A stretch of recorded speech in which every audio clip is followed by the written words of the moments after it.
کتێب بۆ کات کوشتن نییە، بالعکس کتێب استثمارێکی باشە.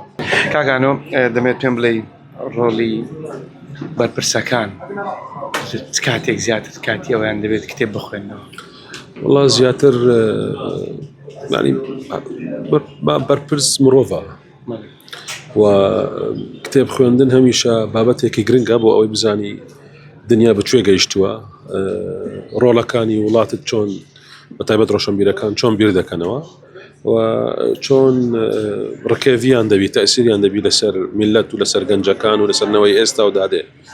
بۆ یە کتێب خوێندن عادەتێکی ئەرێ نییە، باشە و زیاتر کتێب خوێندن ئەگەر ببتە عادەت زۆر باشە، بە تایبەت شەوان پێش نووستن لە کاتی فەراغدا لە هەر کاتێک مەجالێکت هەبی چایەک بخۆی کتێبی بخینی یان لەگەڵ برادەران لەسەر کتێبێک ڕێککەون دوایە نیقاشتی لەسەر بکەن، گفتگۆی لەسەر بکەن. بۆیە من دڵخۆشم کە دەبینم ئەمڕۆ هەموو گەنج و لا و پیا و ئافرەت ئەمڕۆ لێرە کۆبوونەوە و هەرێک و چەند کتێبێک دەباتەوە بۆ ئەوەی بتوانی لە چەند مانگی دادێ و کتێبانە بخینی و هەروەها تەحەدای فکرەکە لەبەرەوە کتێب هەیە تەحەدات دەکاتن، تەحەدای بیر و باوەڕ دەکاتن، بۆیە چێژێک وەردەگری لە هەر کتێبێک کە دەخینی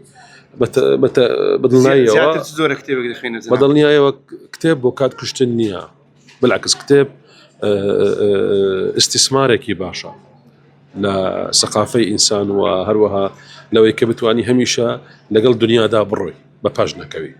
زۆر باشە. جەناب زیاتر چ کتێبێک دەخوێنیەوە؟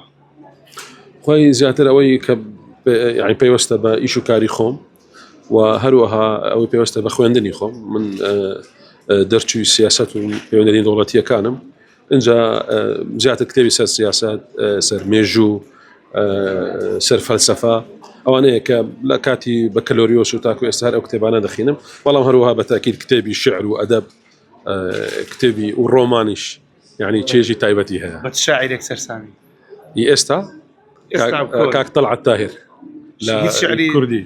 من شعر لەبیر ناکەم، یعنی ئەوە ناکەم لەبەر ناکەم بەڵام چێژی لێ وەردەگرم و طبعا شاعری گەورەی دیکەشمان هەیە بەبێ هینانی ناو، بەڵام کاک طلعت طاهر لەو شاعرانەیە کە ئێستا من دەتوانم برێم لە ماڵێ هەموو کتێبەکانی ویم هەیە و لێرەش کتێبەکانی هەنوە گەنجەکان دەکڕن، من چێژی لێ وەردەگرم لە شعرەکان. زۆر باش. ئەمڕۆ چەند کتێبت کڕی؟ ئەمڕۆ 5 کتێبم کڕی، 5-6 کتێب. هەمیان دەخوێنیەوە؟ دەرفەتم هەبی هەر کاتێک دەرفەتم هەبی کتێبێک دەخینم. زۆر باشە کاکانۆ.